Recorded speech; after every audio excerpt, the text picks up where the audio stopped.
ایک اللہ کی، ایک ایشور کی، ایک بھگوان کی تم پوجا کرو، اس کے علاوہ دوسرے کے پوجا نہ کرو، ایک اللہ کی عبادت کرو، اس کے علاوہ کسی اور کی عبادت کرنے کی ضرورت نہیں ہے۔ وہی اللہ تمام چیزوں کا مالک ہے، وہی اللہ تمام چیزوں کا مالک ہے، وہی عزت و ذلت کا مالک ہے۔ تو ہماری زندگی میں جو فتنہ آیا ہے، یہ توحید کو ختم کرنے والا جو فتنہ، یہ شرک والا فتنہ ہے۔ آج دیکھیں مسلمان دکانوں پہ بیٹھا ہوا ہے، دکان چھوڑنے کے لیے تیار نہیں ہے۔ اذان کی آواز آپ کسی سمدہ مسجد سے بھی ہوتی ہے، الصلاۃ خیر من النوم۔ آج اس ٹھنڈ کے مہینے میں مسلمان ٹھنڈ پڑ گیا، فجر کے وقت مسجد میں دیکھیے لوگوں کی تعداد نہیں۔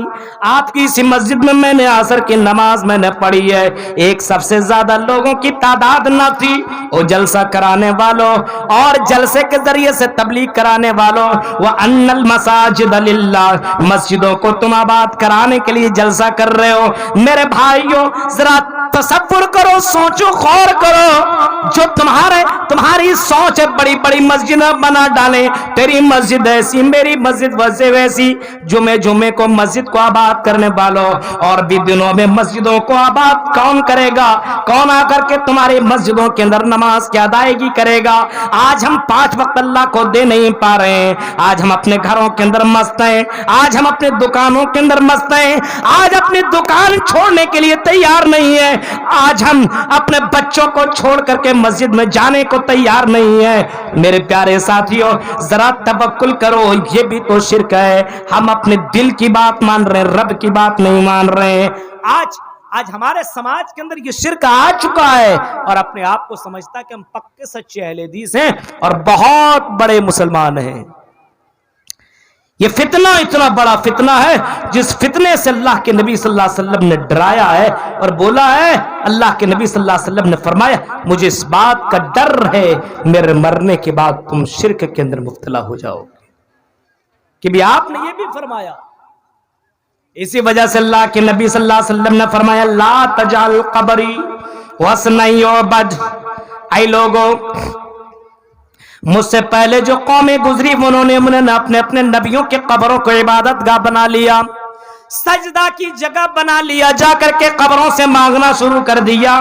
لا تجعل قبری، او لوگوں میری قبر کو تم سجدہ گاہ نہ بنانا، مانگنے اور پوجنے اور چومنے اور چاٹنے کی جگہ نہ بنانا، وثنا یعبد، عبادت کی جگہ نہ بنا لینا۔ یہ محمد رسول اللہ تھے جو لوگوں کو شرک سے منع کیا کرتے تھے، جو لوگوں کو شرک سے روکا کرتے تھے۔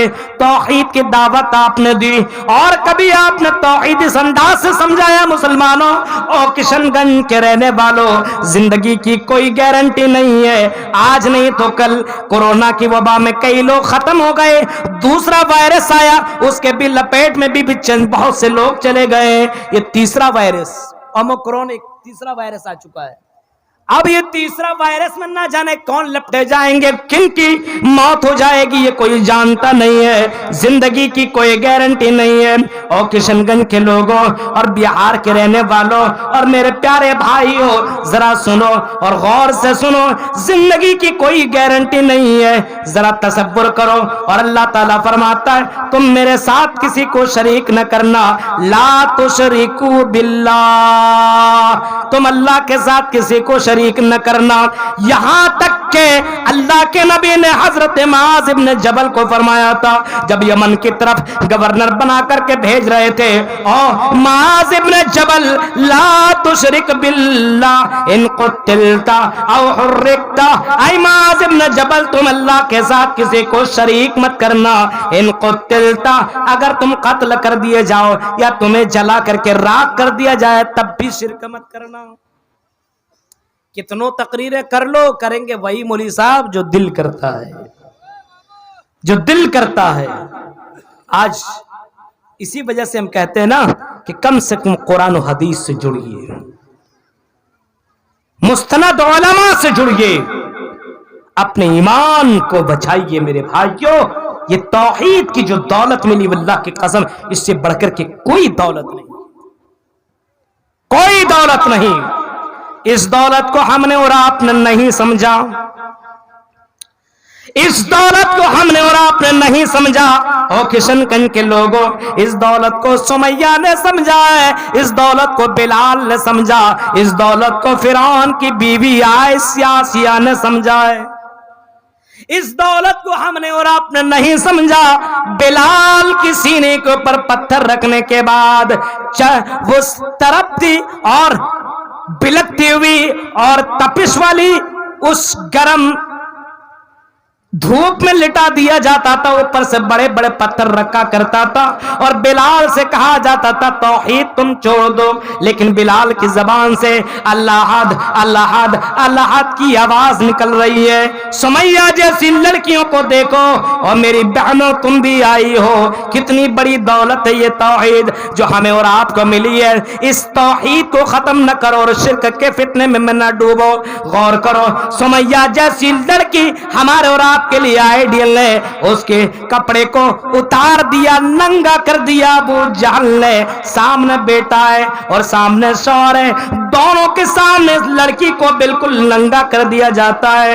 اور ابو جہل کہتا اب بھی توحید کا انکار کر, اب بھی توحید کا انکار کر دے, اور سمیہ ہم تمہیں چھوڑ دیں گے, اور سمیہ ہم تمہیں کپڑا پہنا دیں گے. کہا کہ نہیں, ہمیں یہ ذلت والا کپڑا نہیں چاہیے, ہمیں تو عزت کا کپڑا چاہیے جو اللہ تعالی ہمیں پہنائے گا.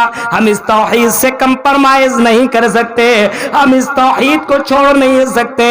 اس ابو جہل نے سمیہ کے 2 ٹکڑے کر ڈالے, 2 جانوروں میں باندھ کر کے بیچ میں چیر دیا گیا, لیکن توحید سے کمپرمائز نہیں کیا. آج مسلمانوں کو دیکھیے, اللہ کی ذات کے پر بھروسہ نہیں ہے, شرک کے اندر ڈوب گیا ہے. مولوی صاحب دکان کون دیکھے گا نماز پڑھنے جائیں گے تو؟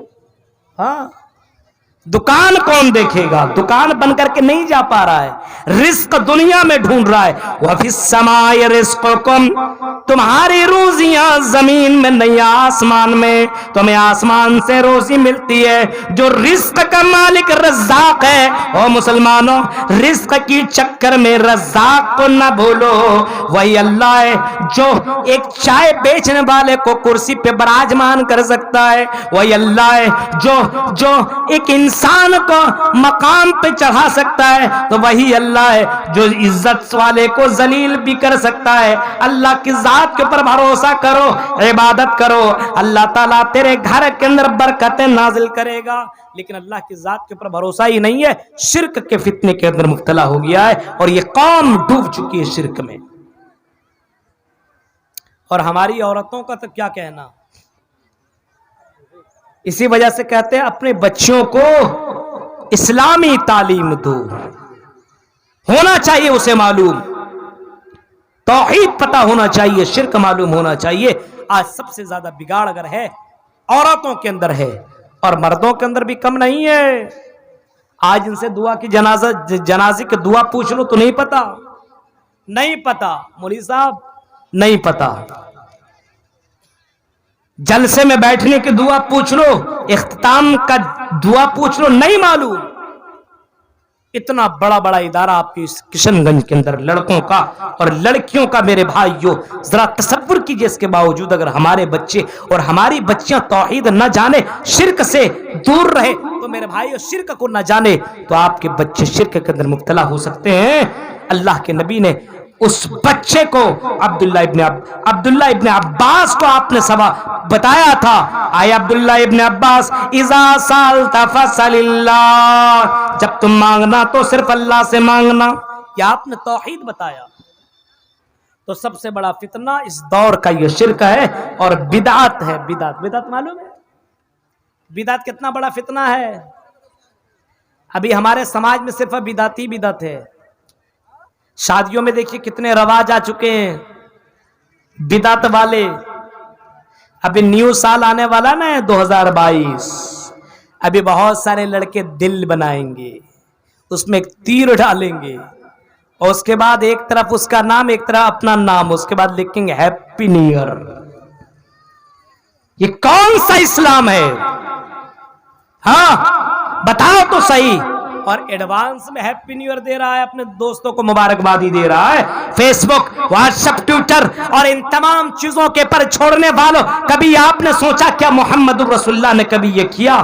آپ کی زندگی میں کیا سال کی چینجنگ نہیں آئی؟ آپ کی زندگی میں کبھی سال